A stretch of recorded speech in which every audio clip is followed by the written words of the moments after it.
ఆవిడ నన్ను 2 ప్రశ్నలు అడిగారు నేను వాళ్ళ ఇంటికి వెళ్ళినప్పుడు.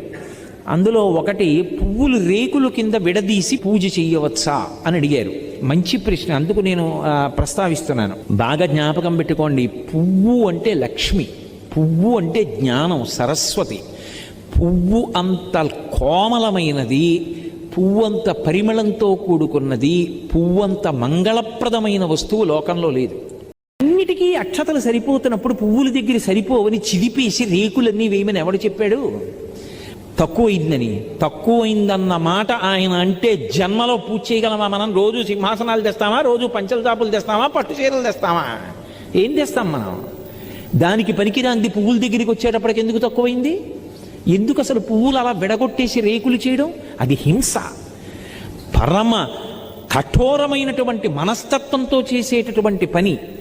అందుకే అంటే కొంతమంది తెలియక చేస్తారు, మనసు కఠినమై కాదు, మనసు కోమలంగా ఉంటుంది, తెలియక పొరపాటు జరుగుతుంది. అందుకే పువ్వుని చిదమనవసరం లేదు.